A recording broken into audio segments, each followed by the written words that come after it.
un ensayo muy largo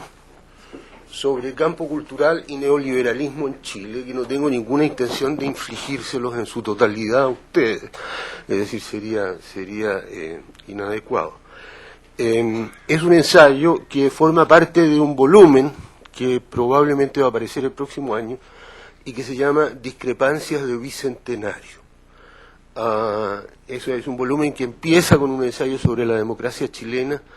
que continúa con este ensayo sobre campo cultural y neoliberalismo en Chile, y luego vienen una serie de otros sobre distintos temas,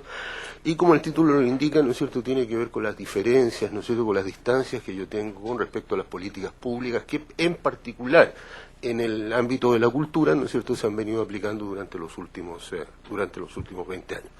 Entonces, bueno, yo voy a leer, digamos, una sección de este campo cultural y neoliberalismo en Chile, y sobre todo en consideración es que estamos sumamente basados en la obra. En primer lugar, la mía no es la perspectiva del gobierno de Chile acerca de este asunto. Y si lo que el lector prefiere oír son noticias más alegres que las mías,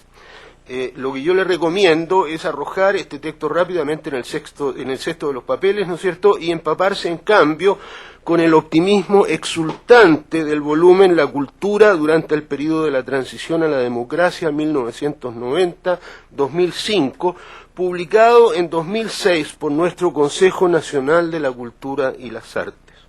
En la presentación de ese libro, que firma el ministro de entonces, José Weinstein, y sobre todo en el anexo sobre comillas políticas culturales, el tono, que es de una autocomplacencia sin restricciones, difiere del mío como si él, ellos y yo nos estuviésemos refiriendo a países distintos.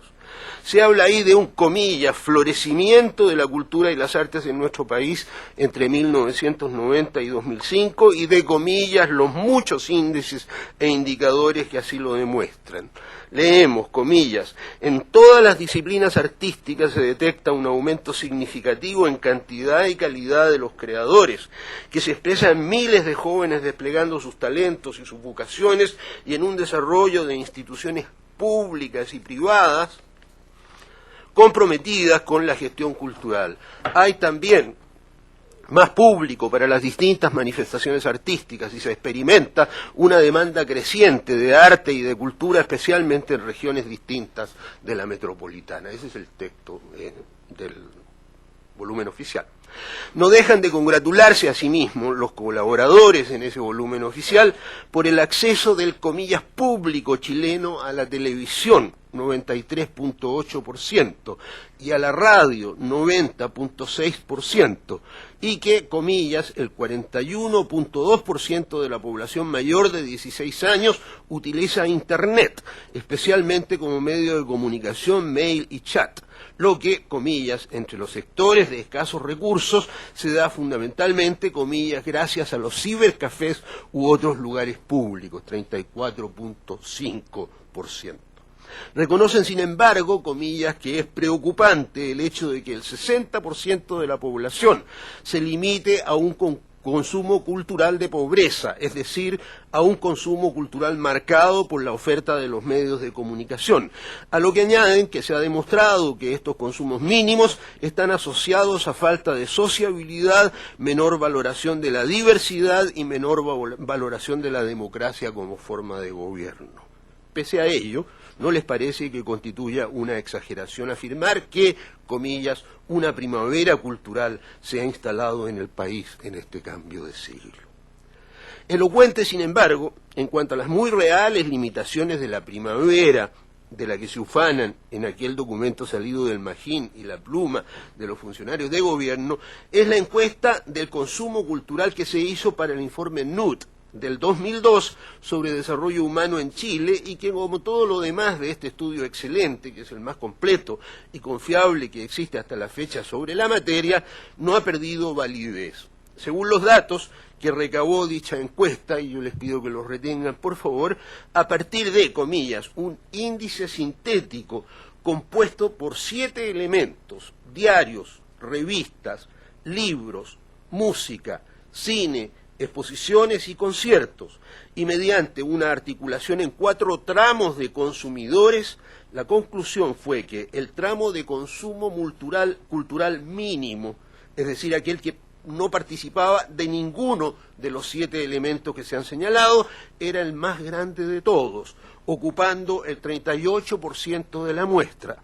El siguiente, de consumo cultural bajo, consumidor de solo uno de los 7 elementos, ocupaba el 25%. El tercero, de consumo cultural medio, consumidor de entre 2 y 3 de los elementos, el 27%. Y el último, de consumo cultural alto, consumidor de entre 4 y 7 de los elementos señalados, era el 10%.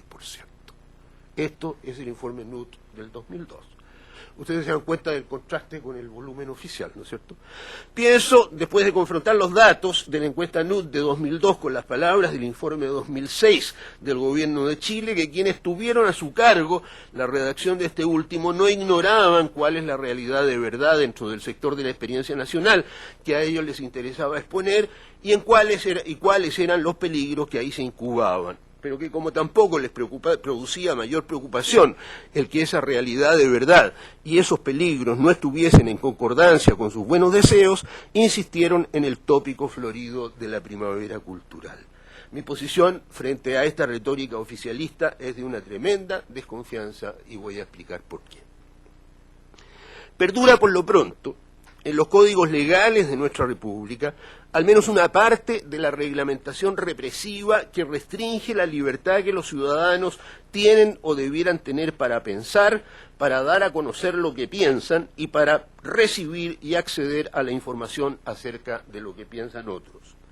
Recién en mayo de 2001, 12 años después de la salida de Pinochet de la moneda, el presidente Ricardo Lagos firmó una nueva ley de prensa que, junto con la eliminación del amparo constitucional a la censura cinematográfica, eliminó algunas de las disposiciones que coartaban hasta entonces la libertad de expresión, tales como el artículo 6b de la ley número 12.927 de Seguridad del Estado, castigador del desacato contra, comillas, los que difamen, injurien o calumnen al presidente de la República, ministros de Estado, senadores o diputados, miembros de los tribunales superiores de justicia, Contralor General de la República, comandantes en jefe de las Fuerzas Armadas o director general de Carabineros, sea que la difamación, la injuria o la calumnia se cometa con motivo o no de las funciones del ofendido. También se desmontó en ese mismo año la legislación que autorizaba el requisamiento de publicaciones consideradas injuriosas por los funcionarios aludidos en ellas. Era la que había permitido que el juez Rubén Ballesteros de la Corte de Apelaciones de Santiago ordenara confiscar el libro negro de la justicia chilena, una investigación periodística de Alejandra Matus, el 15 de abril de 1999, obedeciendo a una querella del magistrado de la Corte Suprema Servando Jordán.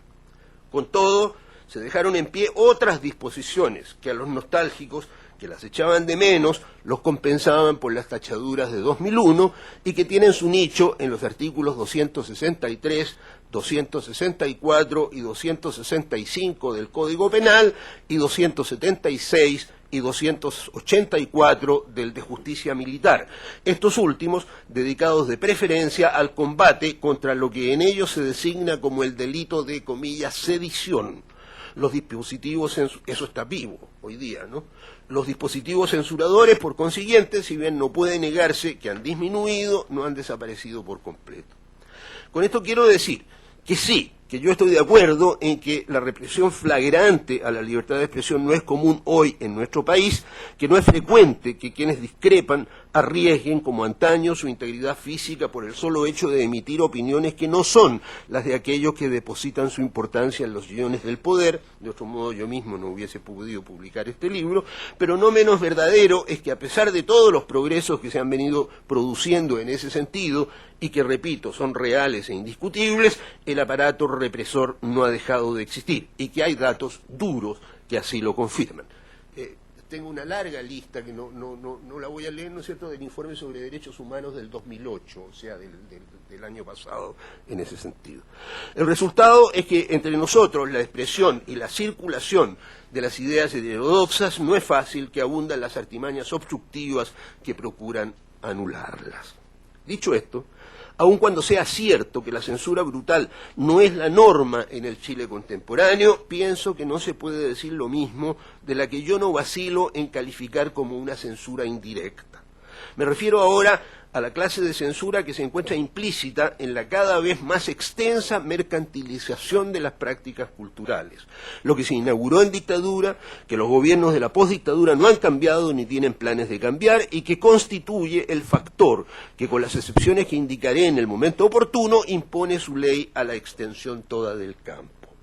Elijo, en primer lugar, por las consecuencias inmensamente lesivas que ello tiene, la mantención del impuesto al valor agregado, IVA, que grava en Chile la compra de libros con el mismo 19% con que grava todo lo demás, con el argumento de que no puede concedérsele en esta materia privilegios a nadie, como si la adquisición de libros tuviese un peso social y cultural idéntico al que tiene la adquisición de un bien o un servicio suntuario.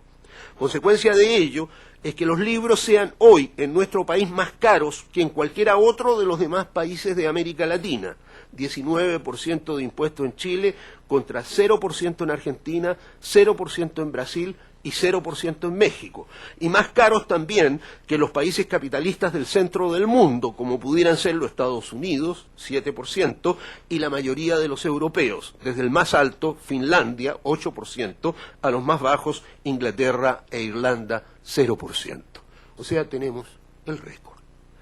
Nada mejor que el dato que acabo de proporcionarle al lector de estas páginas para que él comprenda cuán profundo es el retroceso que entre nosotros se ha producido desde las políticas culturales de comienzos de la década del 70, ¿no es cierto?, y las políticas de hoy. Si la Unidad Popular se propuso que todo Chile leyera, y para eso creó Quimantú, la editorial del Estado que puso en los kioscos de periódicos la mejor literatura universal al mismo precio que un diario o una revista, las políticas y los políticos de Ogaño dan la impresión, y uno se siente tentado a pensar que ello en efecto es así, de desear lo contrario.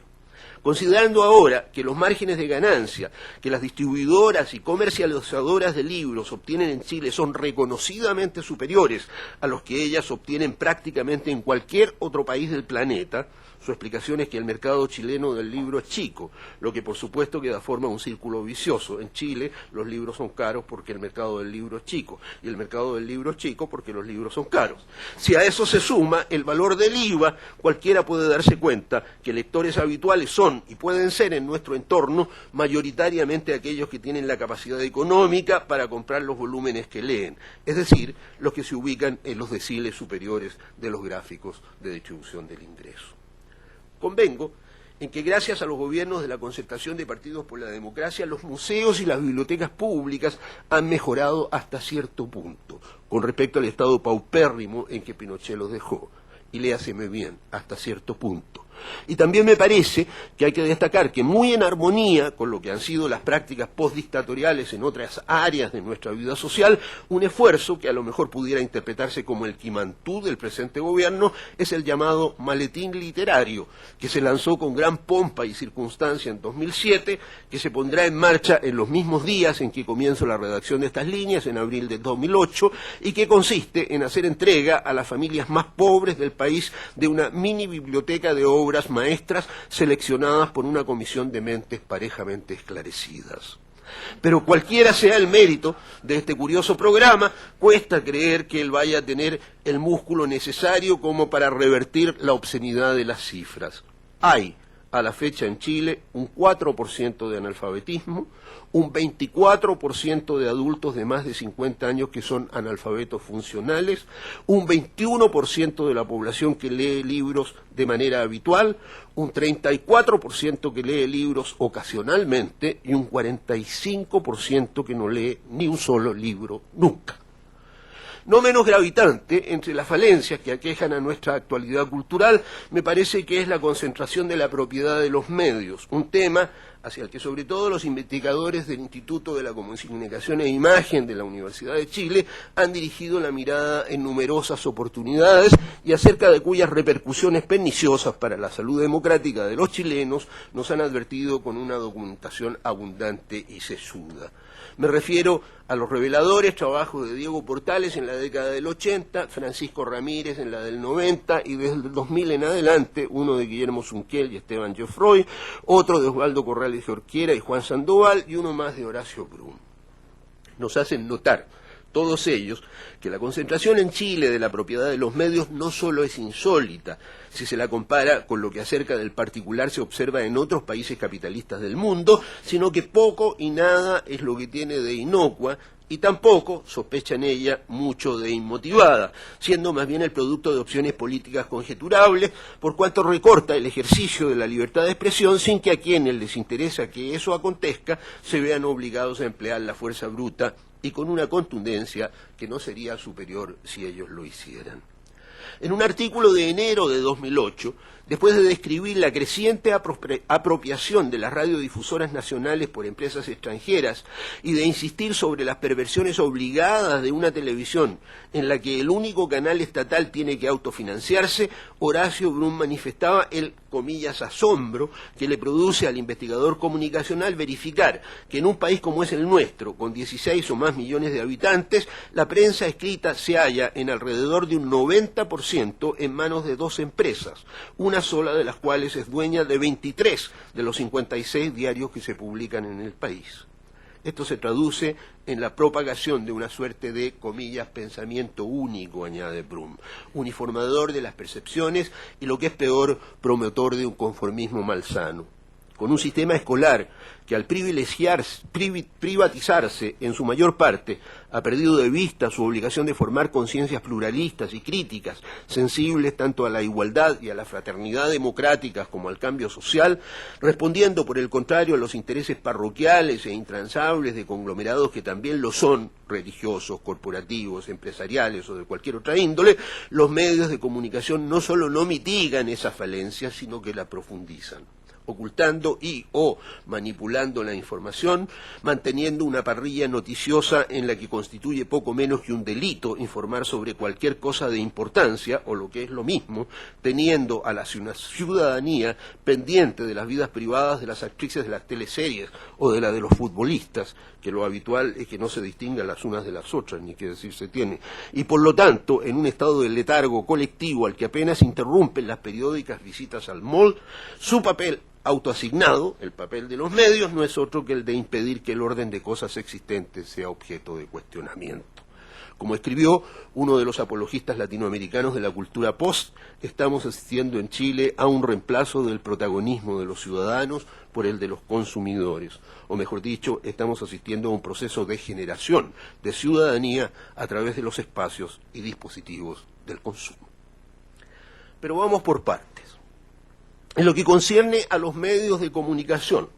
¿cómo se explica que el Estado chileno gaste más de 4.000 millones de pesos anuales, unos 12 millones de dólares al cambio de septiembre de 2008, en avisos en la prensa escrita y que el 80% de ese negocio se lo lleven las 2 empresas de Marras, cuyas perspectivas políticas y valóricas suelen encontrarse en las antípodas de las declaradas para sí por los funcionarios concertacionistas que contratan sus servicios? Todo eso, mientras que a Rocinante, la única revista de divulgación cultural de cierta calidad que se publicaba en el país, se la dejó sin avisaje, obligándola a cerrar. En igual sentido, ¿por qué algunas de las publicaciones críticas que circularon en dictadura, Cauce, Análisis, APSI, Hoy, Fortín Mapocho, La Época y algunas más, que tanto y tan corajudamente contribuyeron al triunfo de la democracia, se las dejó morir de inanición, haciéndolas objeto del mismo trato mezquino que se le dio a Rocinante? Y en los últimos años, ¿quién puede explicar la tosudez rabiosa y a simple vista incomprensible para que Víctor Pey, el legítimo dueño del diario Clarín, no reciba las compensaciones que el Estado chileno le adeuda y que él promete que harían que su diario se reeditase con el vigor y las grandes tiradas que lo popularizaron en tiempos de Allende? Me pregunto, ¿es que semejantes torpezas son meras faltas de perspicacia, desaciertos de subjefes de subsección sin inteligencia ni sensibilidad cultural? ¿No será que, como sospechan los investigadores comunicacionales que yo cité más arriba, lo que aquí se halla en juego es una idea de nación, un proyecto de país para el que están bastante claros los niveles de conciencia hasta donde tendrían que empinarse los sujetos que lo habitan y no más?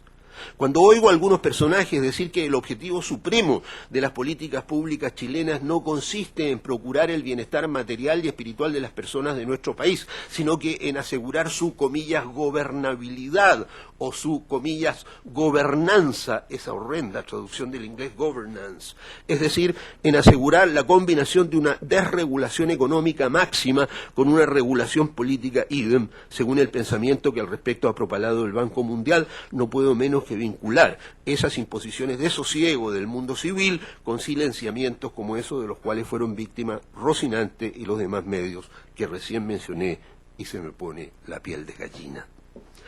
Un nuevo ejemplo, pero ahora en otro plano.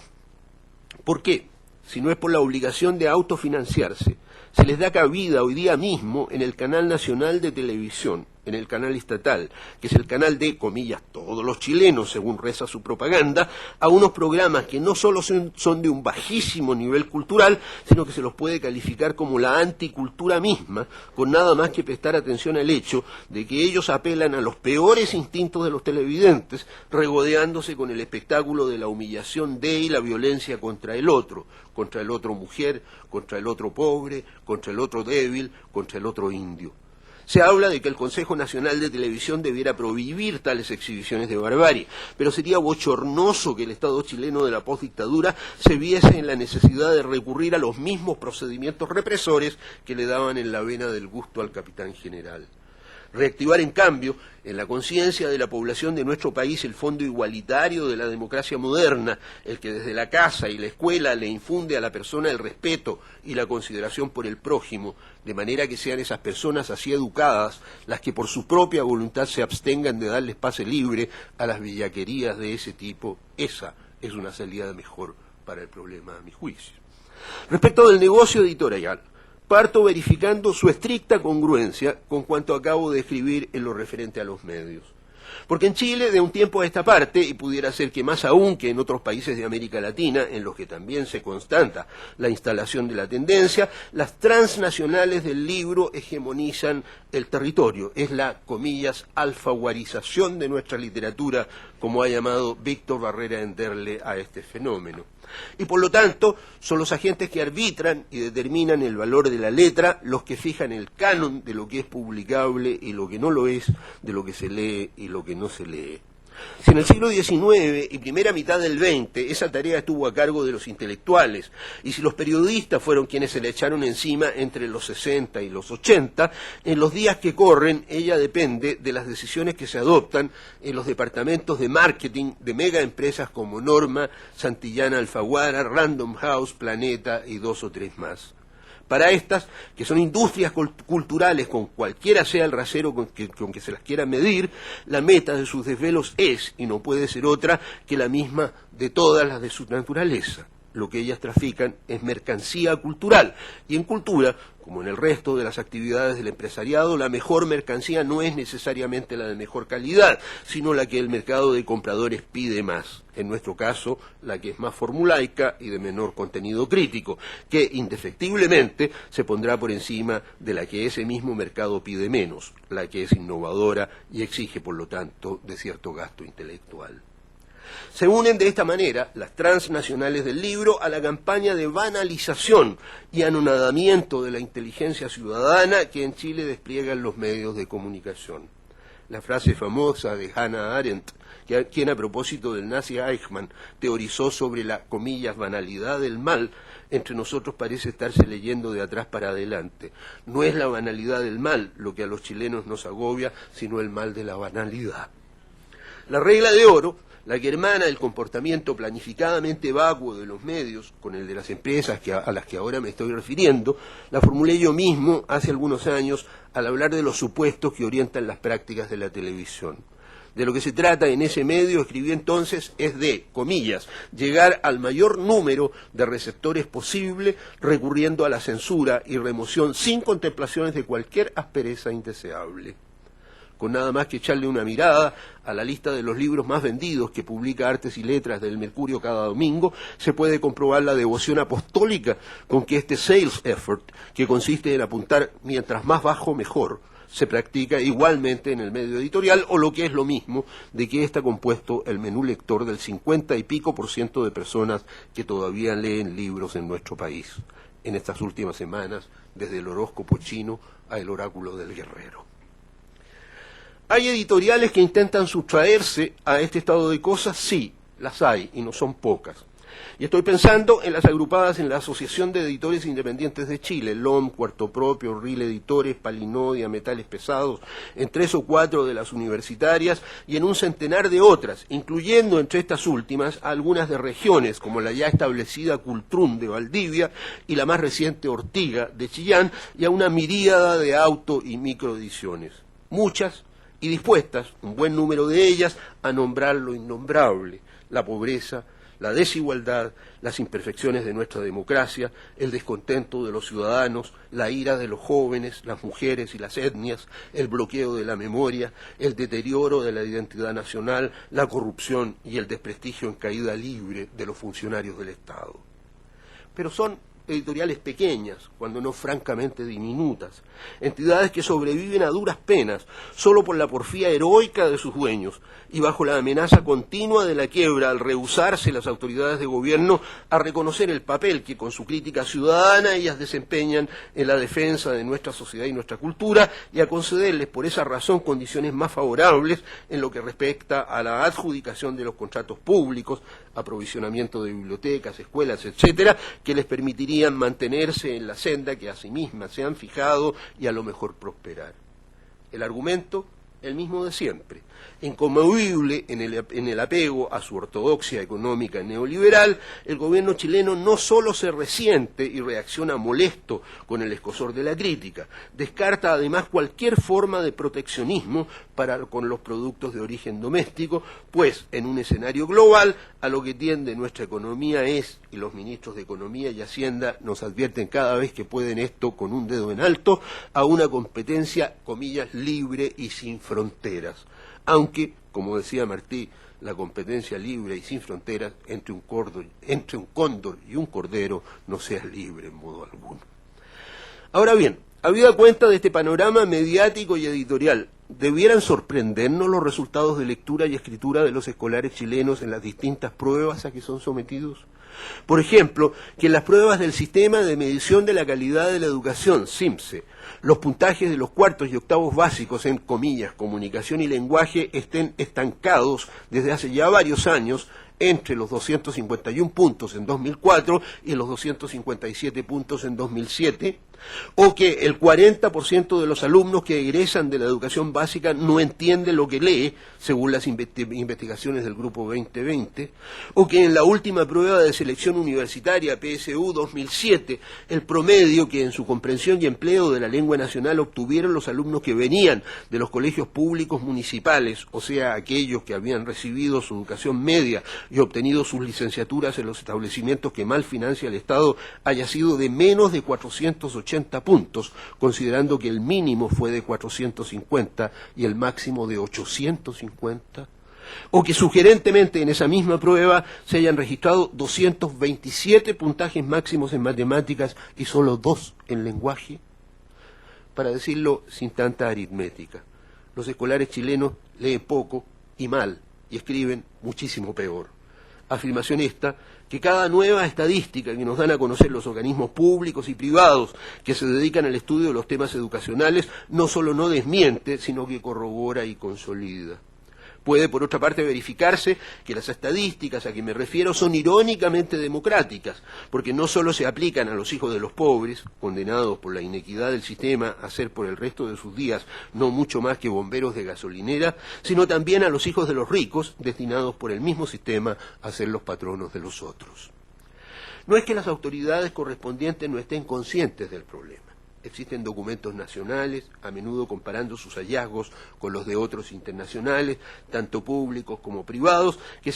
hacen eco de la gravedad y que han sido producidos por los Ministerios de Educación y de Cultura, por la Dirección de Bibliotecas y Museos, DIVAM, por la Fundación Chile XXI, por la Asociación de Editores de Chile y por la Cámara Chilena del Libro. También se cuenta, desde 1993, con un Fondo Nacional de Fomento del Libro y la Lectura, pero nada de eso ha hecho que la porfiada pobreza de los resultados disminuya significativamente, ni tampoco ha impedido que nos encontremos con planificadores educacionales que nos invitan a, comillas, ponernos al día, y que para eso, es decir, para encontrarles remedio, un remedio fresco a las deficiencias vergonzosas que tenemos en lectura y escritura, invocan la maclujanesca muerte del libro y su consecuente reemplazo por las tecnologías de la información y la comunicación, más cercanas a las tecnologizadas experiencias de los niños del siglo XXI, los mismos que, según escribió el comillas culturalista hispano-colombiano Jesús Martín Barbero, han devenido en mutantes que arriban al mundo surtos de una comillas plasticidad neuronal que es incompatible con la nuestra genéticamente. En lo relativo al libro, entonces, y con una frivolidad que a mí me deja con la boca abierta, no es raro que sean esos mismos promotores de la alfabetización por la vía Internet los que concuerdan en que pudiera ser conveniente una readecuación del currículum escolar que redireccione las obras que a los muchachos y las muchachas leen desde los escritores clásicos, a los que se estima ajenos a sus sensibilidades, comillas, posmodernas, hacia la de Harry Potter o los engendros de Paulo Coelho. Es decir, que la mejor manera de remediar las deficiencias lectoras de los estudiantes chilenos consiste, según los proponentes de esta doctrina novísima, no en buscar cómo subsanarlas, sino en ahuyentar de los programas de estudio a todo aquello que las está haciendo visibles, aunque lo que las está haciendo visibles se llame Homero, Cervantes o Shakespeare. Tengo que recordarles yo a mis propios lectores que leer y escribir no se circunscribe solo a leer y escribir, que la enseñanza de la lectura y la escritura no es sustituible por el uso de los computadores, ni que a los autores clásicos se los puede enviar al cuarto de los trastos en desuso, sin un gravísimo detrimento para los educandos, y simplemente porque la frecuentación de sus obras desarrolla en los muchachos y muchachas habilidades específicas que no pueden reemplazarse por otras y que son las mismas que después harán posible la reflexión y la crítica. En definitiva, pienso que lo que está ausente en la conciencia que hasta este momento revelan los encargados de encontrarle solución al problema es un conocimiento sólido de sus implicaciones epistemológicas y desde luego una mayor familiaridad con la máxima que tan bien reconocía y empleaba Bertolt Brecht, la que nos advierte que educar no consiste en practicar la redundancia que se genera en reentregarle al que se educa lo mismo que éste ya trae consigo, y que por consiguiente tiene que haber una ajenidad necesaria y además una dificultad igualmente necesaria entre el sujeto y el objeto de conocimiento. Sospecho que debería parar aquí, ¿no es cierto? Escucho y obedezco. Un nuevo capítulo debo abrir ahora para comentar la influencia que este facilismo engañoso tiene sobre la literatura y el arte nacionales. Por primera vez en la historia cultural de Chile, una rama de nuestra producción literaria ha sido capaz de arreglárselas para efectuar un trabajo de acomodo oportuno y astuto a las nuevas reglas del juego. Por primera vez en la historia de nuestra literatura, los chilenos estamos siendo testigos de la aparición tumultuosa de novelas que se conciben, procesan y marketean como si fueran artículos de tocador o botellas de vino, las que son celebradas y promovidas por una crítica periodística que se autoconsidera disque actualizada, así me lo dijo una de estas personas, por su estar a tono con las, comillas, tendencias globales, y para la cual el, comillas, entretenimiento constituye la primera de sus preocupaciones. Prueba de la instalación en pleno de este fenómeno entre nosotros fue hace poco más de 10 años, a comienzos de la década del 90, el denominado boom de la nueva narrativa chilena, un boom que fabricó la editorial Planeta a través de su Biblioteca del Sur, desplegando una campaña publicitaria orquestada a todo trapo y que duró mientras el consumo inducido se mantuvo en actividad. Por cierto, por muy sintomático que haya sido este episodio marquetero de Planeta, no todo lo que salió de él puede reducirse a la codicia empresarial, ni tampoco él da cuenta por sí solo del total de la producción novelística existente hoy en el país, ya que aún existen en el espacio literario chileno novelistas para los cuales el aura de objetos de arte de las obras que pergeñan es digna de cierto respeto. Pero incluso ellos, o son lo poco que sobrevive de un pasado que se aleja de nosotros con la rapidez de la luz, o son jóvenes escritores en quienes los efectos del cambio que se está produciendo en las condiciones sociales y técnicas para el ejercicio de su oficio no dejan de hacerse notar. Un buen ejemplo nos ofrece la novelística desenrumbada y desesperanzada de los comillas huérfanos, según el certero bautizo que les endilgó Rodrigo Cánovas. Buenas novelas, algunas de ellas, bien compuestas y hasta bien escritas, pero comillas novelas de taller, en las que el lector siente que hay mucho que falta y que no es otra cosa que la riqueza de vida vivida que uno espera de las obras de este género. Porque en este flojísimo presente nuestro, ¿de dónde podrían sacar los novelistas eso en lo que abundaban las obras de Baldomero Lillo, Manuel Rojas, Carlos Droguet o José Donoso? No basta con poner todos los puntos sobre las íes, como escribió Rubén Darío alguna vez risueñamente. En cuanto al resto de la narrativa que nos ofrecen los escaparates de las tiendas chilenas de libros, en un 90 o más % es solo fast food. Son novelas de playa o de aeropuerto, que si bien es cierto que las hubo también en otras temporadas de nuestra historia literaria, nunca hicieron lo suyo en la cantidad y con los estímulos monetarios que ahora se encuentran a su disposición. No creo que valga la pena entregar los títulos de estas últimas publicaciones, porque no es a una denuncia de casos puntuales a lo que me he propuesto dedicar este trabajo, sino a un mapeo de nuestro campo cultural, a la detección de las principales líneas de fuerza que contemporáneamente se miden en él, y porque al fin y al cabo es fácil hallar esos títulos en las listas de bestseller que todas las semanas publican los periódicos. Ahí están, para todo aquel que quiera conocerlos y disfrutarlos, claro está, y constituyen una demostración más de que el proceso de mercantilización que aqueja a otros sectores de la vida nacional se ha extendido también con toda su espesa carga de impudicia hasta el dominio de la literatura. De acuerdo, por su naturaleza misma, la poesía resiste mejor estos burdos descarríos. Y en los últimos años yo he tenido la buena fortuna de comentar algunos ejemplos notables. Uno de ellos es el de la poesía mapuche, magníficamente antologada por el también poeta y estupendo poeta Jaime Buenún, y conocida entre algunos críticos como, comillas, poesía étnica u oral literatura, etiquetas esas que a mí no me gustan, lo confieso.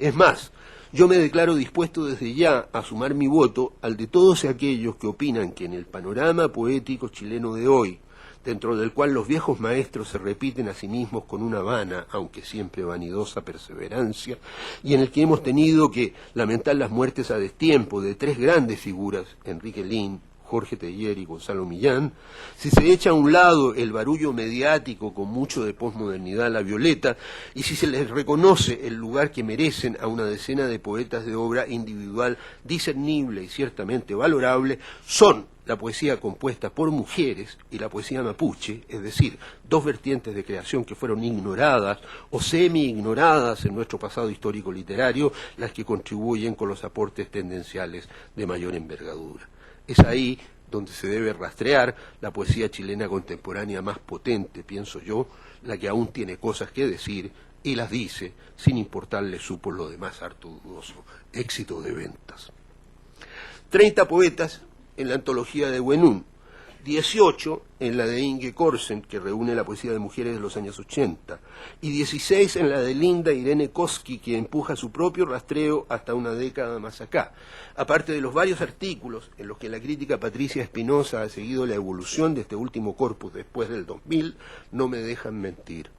En ambos casos nos encontramos frente a expresiones artísticas que son reveladoras de los desplazamientos que se han sucedido y se siguen sucediendo en la conciencia e identidad cultural de los chilenos y respecto de los cuales aquellos que debieran hacerlo o no toman nota, o la toman a medias, o no la toman en absoluto. Porque las políticas del Estado de Chile, en lo que toca a las identidades alternativas de género, étnicas, etarias u otras, a su espacio y a sus derechos, no solo van a la rastra de lo que acontece en la vida real, sino que aún en las ocasiones en que sus responsables se animan a arriesgar iniciativa, lo hacen adoleciendo de una ambigüedad cuya única explicación es el afán de dejar contento a todo el mundo. La seguidilla de traspiés en que los gobiernos concertacionistas han incurrido cuando se han propuesto encarar, comillas, el problema mapuche, sin conocer al mundo mapuche y tratando de conciliar sus intereses con los de las empresas forestales o con los de las centrales hidroeléctricas, constituye una prueba de ello.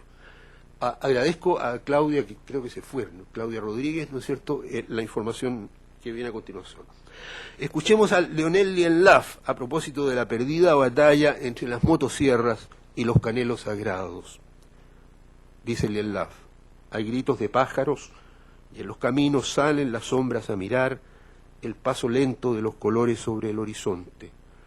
El lejano zumbido de las motosierras estremece la noche que cae sobre los canelos marchitos. Y esta es la voz de Adriana Paredes Pinda, quien se refiere a la sacralidad que tienen los ríos para su pueblo y por lo mismo al doble desastre ecológico y cultural causado por la construcción de la represa Ralco en el Alto Biobío. Pinda,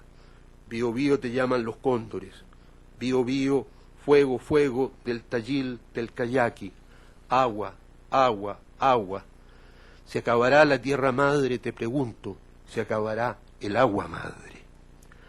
No obstante la ley indígena de 1993, no obstante la creación de la Corporación Nacional de Desarrollo Indígena, CONADE, no obstante las buenas intenciones de varios de los gobiernos concertacionistas de restituir territorios y reconocer derechos, y no obstante el anunciado deseo de un pacto social por la multiculturalidad, ninguna de esas acciones ha impedido que el Estado de Chile continúe exhibiendo, según acusan los informes de observadores que se especializan en el monitoreo de estos asuntos, y estoy citando, comillas, extensos e intensos déficits en la materia. Basta la aplicación de la ley antiterrorista y todo lo demás, ¿no es cierto? Bueno, y no es de extrañar que esto sea así, porque los indígenas mismos poco es lo que han tenido que ver en la confección de los proyectos que los afectan y que el despotismo ilustrado concertacionista les deja caer desde arriba y porque existen todavía en nuestro país, cito de nuevo el informe, instituciones constitucionales, legales, judiciales y administrativas, incluyendo las policías, que incurren en diversas violaciones, lo que en resumidas cuentas tiene su origen en un deficiente modelo de reconocimiento constitucional. Ello sin contar con la contumacia en el ejercicio de prácticas enquistadas desde antiguo en la mala cultura de los habitantes del país, prácticas estas, comillas, de violencia y hostigamiento en contra de comunidades indígenas y de quienes intentan defenderlas. Muy lejos estamos, por lo tanto, de la comprensiva y participativa Ley Indígena 17.729, promulgada en 1972 durante el gobierno de la Unidad Popular, que Pinochet derogó y reemplazó por el Decreto Ley 2568 de subdivisión de tierras y de privatización de las comunidades en 1979. Los poetas son, en estas circunstancias, quienes mejor perciben y dan voz a los desafíos que trae consigo la intensificación de las demandas que al país le presentan, comillas, los otros, y lo hacen con la sensibilidad visionaria que puede y suele ser la suya. Pero eso no es óbice para que la contaminación mercantilizadora y entontecedora haga su agosto en los demás departamentos del campo literario y en general artístico del país, donde una porción sobreabundante de lo que se registra es menos celebrable de lo que por lo visto opinan los funcionarios que tienen a su cargo la, comillas, gestión gubernamental relativa a los, comillas, productos provenientes de este, comillas, rubro o de lo que a lo mejor hubiesen querido quienes los echan descuidadamente al monto. Voy a quedar ahí.